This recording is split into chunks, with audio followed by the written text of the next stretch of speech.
पूर्व श्लोक में जिस बुद्धि के आश्रय की बात बताई है, अब आगे के श्लोक में उसी बुद्धि के आश्रय का फल बताते हैं।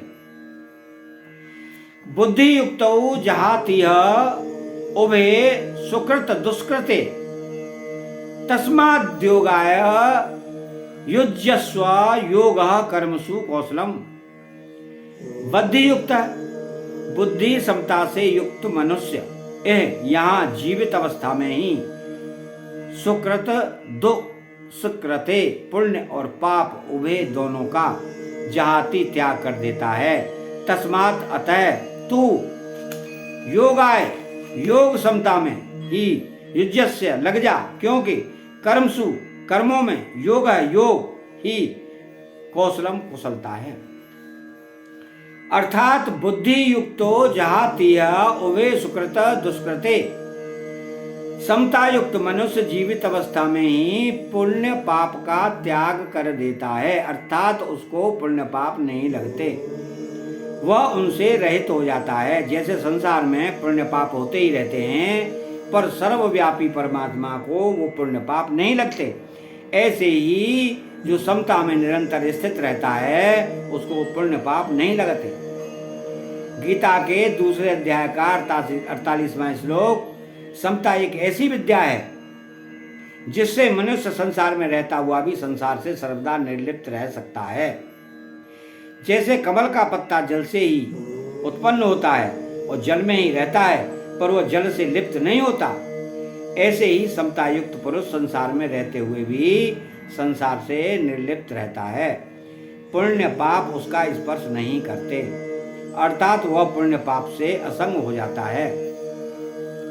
वास्तव में यह स्वयं चेतन स्वरूप पुण्य पाप में रहित में ही केवल असत पदार्थों शरीर आदि के साथ संबंध जोड़ने से ही पुण्य पाप लगते हैं। अगर यह असत पदार्थों के साथ संबंध ना जोड़े तो यह आकाश की तरह निर्लिप्त रहेगा, इसको पुण्य पाप नहीं लगेंगे।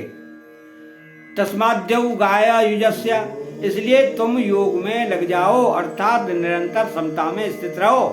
वास्तव में समता तुम्हारा स्वरूप है, अतः तुम नित्य निरंतर समता में ही स्थित रहते हो। केवल राग द्वेष के कारण तुम्हारे को उस समता का अनुभव नहीं हो रहा है।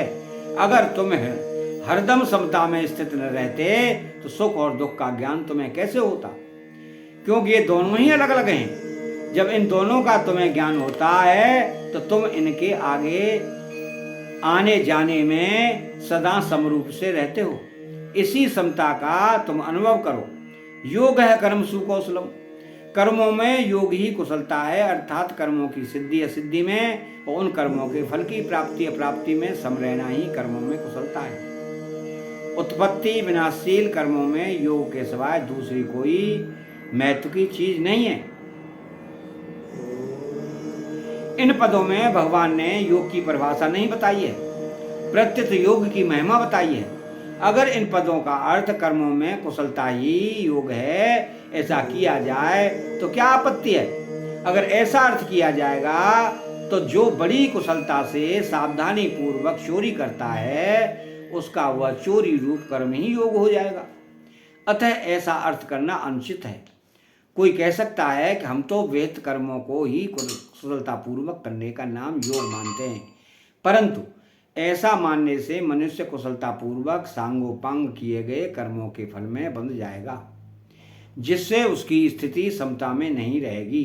अतः यहाँ कर्मों में योग ही कुशलता है, ऐसा अर्थ लेना ही उचित है। कारण के कर्मों को करते हुए भी जिसके अंतःकरण में समता रहती है वह कर्म और उसके फल में बंधेगा नहीं। इसलिए उत्पत्ति विनाशशील कर्मों को करते हुए सम रहना ही कुशलता है, बुद्धिमानी है। दूसरी बात, पीछे के 2 श्लोकों में तथा इस श्लोक के पूर्वार्ध में भी योग समता का ही प्रसंग है, कुशलता का प्रसंग ही नहीं है। इसलिए भी कर्मों में योग ही कुशलता है। यह अर्थ लेना प्रसंग के अनुसार युक्ति युक्त है। इसके परिशिष्टि भाव में इस श्लोक में आए योग कर्मसु कौशलम पदों पर विचार करें तो इनके 2 अर्थ लिए जा सकते हैं। नंबर 1, कर्मसु कौशलम योग, अर्थात कर्मों में कुशलता ही योग है, और कर्मसु योग है कौशलम, अर्थात कर्मों में योग ही कुशलता है। अगर पहला अर्थ लिया जाए कि कर्मों में कुशलता ही योग है, तो जो बड़ी कुशलता से सावधानी से चोरी ठगी आदि कर्म करता है उसका कर्म योग हो जाएगा, परंतु ऐसा मानना उचित नहीं है और यहाँ निषिद्ध कर्मों का प्रसंग भी नहीं है। अगर यहाँ शुभ कर्मों को ही कुशलता पूर्वक करने का नाम योग माने तो मनुष्य कुशलता पूर्वक सांगोपांग किए हुए शुभ कर्मों के फल से बंध जाएगा। फले सक्तौ निबध्यते, अतः उसकी स्थिति समता में नहीं रहेगी और उसके दुखों का नाश नहीं होगा। तो शास्त्र में आया है कि कर्मणा बध्यते जंतु, अर्थात कर्मों से मनुष्य बंध जाता है। अतः जो कर्म स्वभाव से ही मनुष्य को बांधने वाले हैं वे ही मुक्ति देने वाले हो जाएं। यही वास्तव में कर्मों में कुशलता है। मुक्ति योग समता से होती है और कर्मों में कुशलता से नहीं। योग समता का आदि और अंत नहीं है, परंतु कर्म कितने ही बढ़िया हों उनका आरंभ तथा अंत होता है और उनके फल का भी संयोग तथा वियोग होता है। जिसका आरंभ और अंत संयोग तथा वियोग होता है उसके द्वारा मुक्ति की प्राप्ति कैसे होगी? नाशवान के द्वारा अविनाशी की प्राप्ति कैसे होगी? समता तो परमात्मा का स्वरूप है। निर्दोषम ही समम ब्रह्म, अतः महत्व योग का है, कर्मों का नहीं। अगर पहला अर्थ ही ठीक माना जाए तो भी कुशलता के अंतर्गत समता निष्काम भाव को ही लेना पड़ेगा।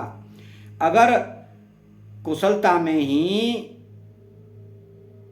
कर्मों की योग है तो कुशलता क्या है?